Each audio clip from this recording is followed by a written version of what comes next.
Tchouameni আর ফেলিক্সের অসাধারণ গোলে Barcelona এবং রিয়াল মাদ্রিদ জয় পেয়েছে নিজেদের ম্যাচে। এল ক্লাসিকোকে সামনে রেখে যেন নিজেদের শক্তি যাচাই করে নিল দুই দল। ভিনি রদ্রিগো ছাড়া রিয়ালের অ্যাটাকের দুরবস্থাও ফুটে উঠল, পাশাপাশি ফুটে উঠল বার্সেলোনার অ্যাটাকের অবস্থাও। মায়োরকার 10 জন প্লেয়ারকে বোকা বানিয়ে গোল দিয়েছে চুয়ামেনি। হ্যাঁ, ঠিকই শুনেছেন, 10 জন। প্রায় 35 গজ দূর থেকে এমন বুলেট শটে গোল। চুয়ামেনি শট নেওয়ার সময় মায়োরকার 3 জন প্লেয়ার ছিল ঠিক তার সামনে। ডিফেন্স লাইনে ছিল 6 জন আর একজন হলো গোলকিপার। এই 10 জন প্লেয়ারেরই তাকিয়ে থাকা ছাড়া আর কিছুই করার ছিল না। চুয়ামেনির একমাত্র গোলে লা লিগার টপ প্লেসটা আরো পাকাপোক্ত করে নিল রিয়াল মাদ্রিদ। চুয়ামেনি ছেলেটা শুরুর একাদশে থাকবে আর রিয়াল মাদ্রিদ হারবে, এটা বোধহয় এই সিজনে আর হচ্ছে না। মায়োরকার সাথে officially man of the match হয়েছে চুয়ামেনি। এই ম্যাচে সে একটি গোল করেছে, 94 বার বল টাচ করেছে, 68টি পাস কমপ্লিট করেছে। তার পাস ছিল 86% অ্যাকুরেট। 7টা গ্রাউন্ড ডুয়েল সে জিতেছে, 3টা এরিয়ালস জিতেছে, 2 বার ট্যাকল করেছে, 4 বার ক্লিয়ারেন্স করেছে। মোট কথা একদম ওয়ার্ল্ড ক্লাস পারফরমেন্স ছিল।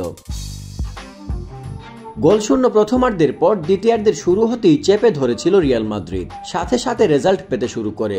দৃষ্টিনন্দন এক শটে ডিবক্সের বাহিরে থেকে চমৎকার ভাবে জাল খুঁজে নেন। গোলকিপারকে একদম বোকা বানিয়ে উল্লাসে মাতে সাদা জার্সির সমর্থকেরা। কার্লো আনচেলত্তির কৌশলে আবারও মাদ্রিদ দেখিয়ে দেয় কেন তারা সেরা।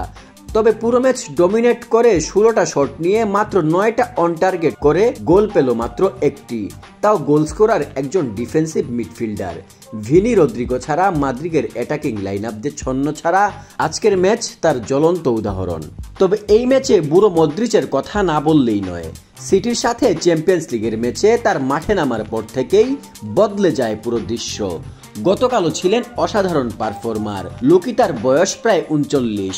এই বয়সেও মাদ্রিদের 10 নম্বর জার্সি তার কাছে এবং এর সাথে করছেন দুর্দান্ত পারফর্ম। মায়োরকার বিপক্ষে মাদ্রিদের মাঝমাঠ সামলেছেন তিনি, পারফরমেন্সও করেছেন নজর কাড়া। মায়োরকার ঘরের মাঠেও পেয়েছেন দর্শকদের থেকে ভালোবাসা। লুকা মদ্রিদ খেলেছেন 85 মিনিট, 114 বার বল টাচ করেছেন, যেটা ছিল সর্বোচ্চ। 96টি পাস দিয়েছেন, যেটা ছিল ম্যাচের মধ্যে সর্বোচ্চ।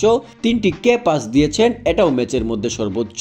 একটি বড় চান্স তৈরি করেছেন, 3টি লং বল দিয়েছেন, 5 বার ড্রিবল করেছেন এবং 5টি ডুয়েলস জিতেছেন। এবং সবশেষ স্ট্যান্ডিং ওভেশন পেয়েছেন মায়োরকার দর্শকদের থেকে। একজন ফুটবল ফ্যান হিসেবে জানি না কতদিন আর তার খেলা দেখতে পারবো, তবে শেষ পর্যন্ত উপভোগ করতে চাই। অন্যদিকে কষ্টার্জিত জয় পেল বার্সেলোনাও। পিএসজিকে সামনে রেখে অনেক গুরুত্বপূর্ণ খেলোয়াড়কেই বিশ্রাম দেয় এই ম্যাচে। আগেই জানা গিয়েছিল কাদিজের বিপক্ষে ম্যাচে গুন্দোগান, ক্রিস্টেনসেন, রোমেরো হলুদ কার্ড পান তাহলে তারা এল ক্লাসিকো মিস করবেন। তাই আগে থেকেই সচেতন ছিল জাভির বার্সা। যদিও জাভি এদিন ডাগআউটে আসতে পারেননি সাসপেনশনের কারণে। কুভার্সি, স্টেগান, ক্রিস্টেনসন, রবার্তো ছাড়া কেউই গত ম্যাচের প্রথম একাদশে ছিল না। কিন্তু এই 7 জনের মধ্যে জোয়া ফেলিক্সের অসাধারণ গোল ছাড়া উল্লেখ করার মতো কিছুই খুঁজে পেলাম না। সবাই টেনে টুনে পাস। ম্যাচ শেষে 3 পয়েন্ট এসেছে, এটাই স্বস্তিদায়ক বার্সা ভক্তদের জন্য। ফেলিক্সের একমাত্র গোলেই এসেছে সেই 3 পয়েন্ট। ফেলিক্সের ওই গোলটি কিন্তু বাইসাইকেল কিক থেকে হয়েছে। সেই সাথে 13 ম্যাচে অপরাজিত রয়েছে জাভির বার্সা।